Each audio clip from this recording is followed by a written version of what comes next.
Hello' student সকলোকে উন্নত ভিডিঅ'লৈ স্বাগতম জনাইছোঁ। আজিৰ এই ভিডিঅ'টোত আমি পাঠ 9 চলো তেজপুৰ চলে এই লেচনটো পঢ়িম।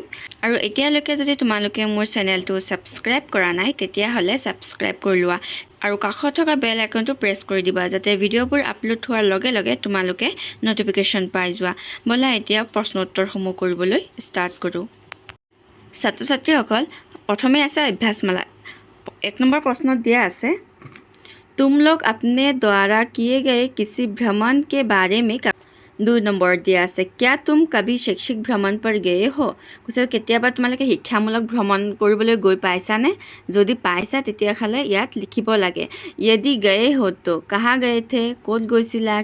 किनके साथ गए थे? কাৰ লগত গৈছিলা? कितने लोग गए थे? किमानজন ষ্টুডেণ্ট গৈছিলা? বা तुम अपने साथ क्या क्या ले गए थे? তুমি নিজৰ লগত কি নিছিলা? वहाँ तुम्हारे सबसे अधिक पसंद का स्थल क्या था?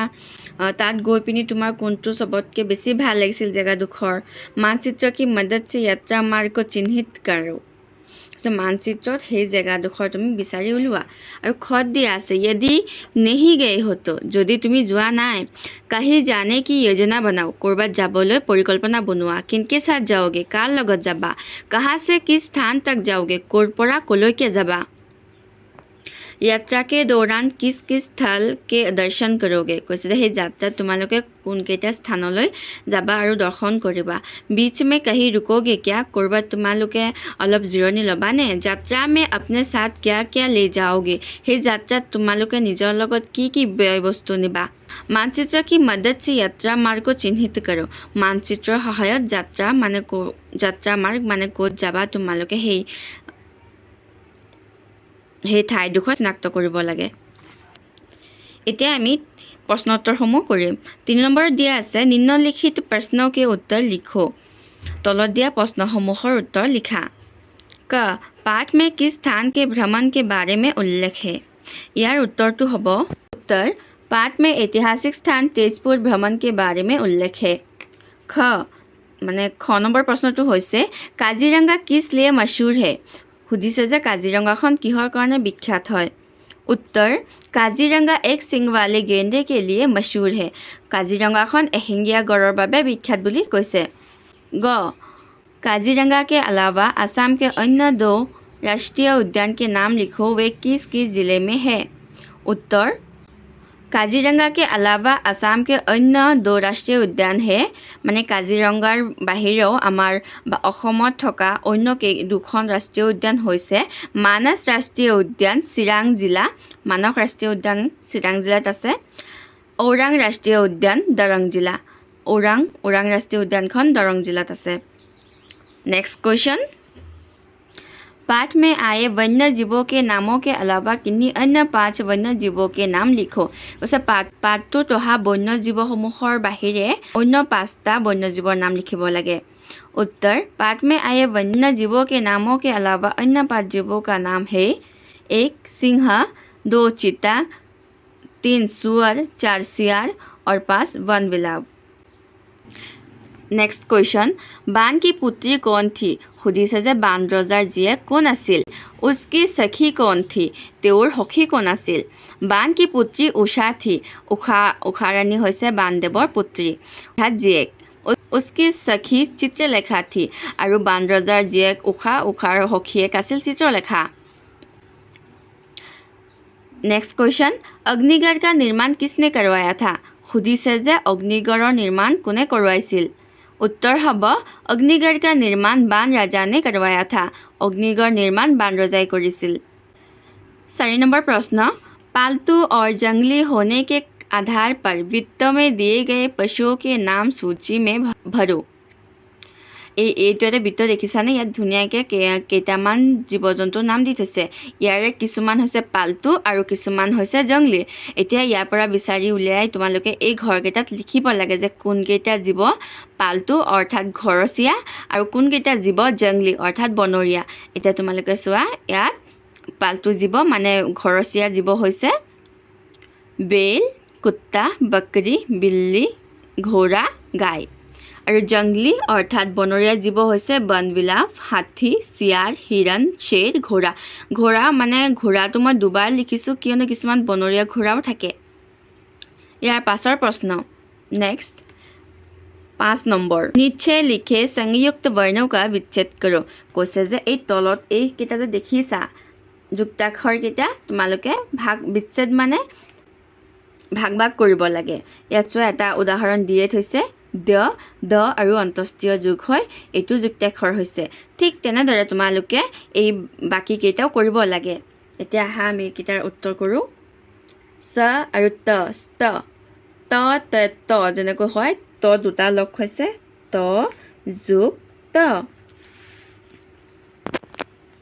এতিয়া চোৱা স দুটা যোগ হৈছে স যোগ স চ। ক যোগ য় ক যোগ অন্তস্তেয়। ইয়াত হৈছে ন যোগ অন্তস্তেয় ন যোগ ধ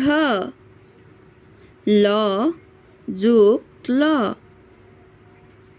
আৰু ইয়াত হ'ব হ যোগ ন হ যোগ ন।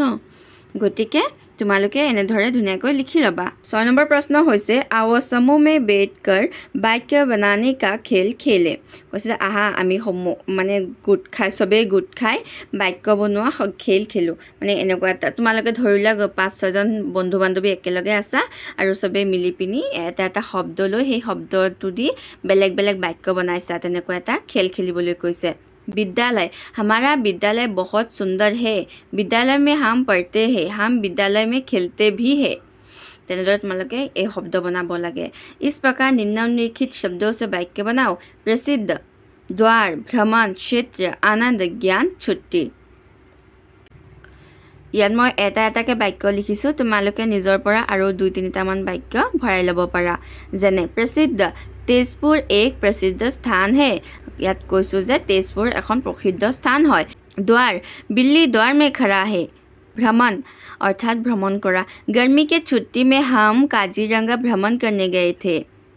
तार पाছত लिखिब पारा जे भ्रमण करने से हमें आनंद मिलता है। तेनेকৈ लिखिब पारा।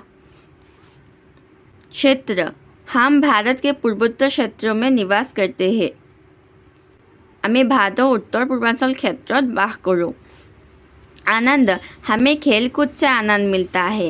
मैं यात एटा वाक्य लिखिছোঁ। तुम्हालोके 2-3टाके लिखिब पारा जे हमें घूमने से आनंद मिलता है। ज्ञान पुस्तक पढ़ने से ज्ञान मिलता है। यात तुम्हालोके आरु 2टामान शब्द लिखिब पारा। छुट्टी रविवार को छुट्टी रहती है। देवबारे बंध थाके। এতিয়া আছে 7 নম্বৰ প্ৰশ্ন आओ रेखा खींचकर मिलाए। কৈছে আহা আস্তানি মিলাও। মানে আখৰ দি তোমাৰ সংখ্যাকেইটা লিখি থৈছে আৰু তলত সংখ্যাত লিখা আছে যেনে 40, 26 তেনেকৈ লিখি থৈছে আৰু তোমালোকে এইকেইটা কোনটোৰ লগত কোনটো হয় আস্তানি মিলাব লাগে। এটা মিলাই থোৱা আছে 12 1 আৰু 2। ইয়াত চোৱা 12 এইটো হৈছে 15। এতিয়া 15 কোনটো হ'ব? 15 হ'ব এইটো। আমি আস্তানি মিলাই দিম।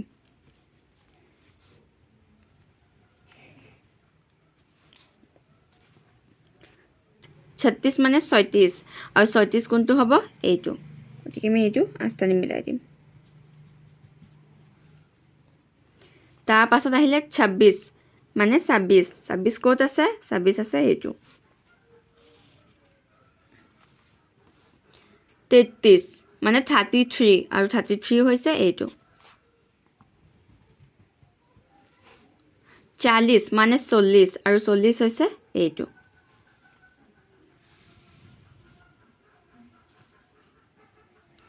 একেবাৰে শেষত 20।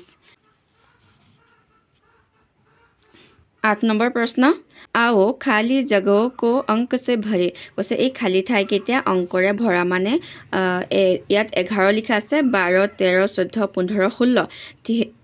ঠিক তেনেদৰে 17 18 19 20 21 22 23টো দিয়াই আছে।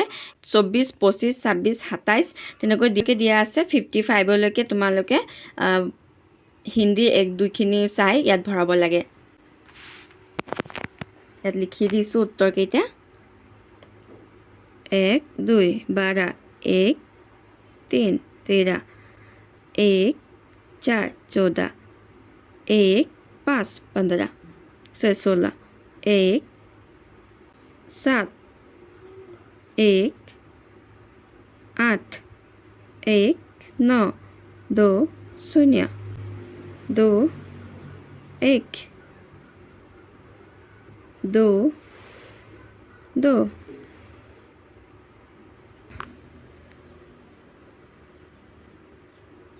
26 27 28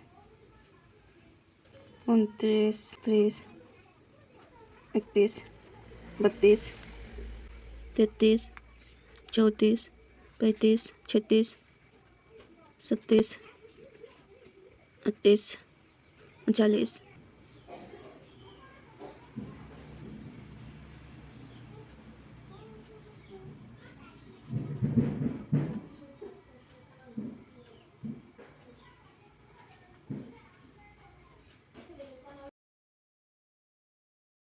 55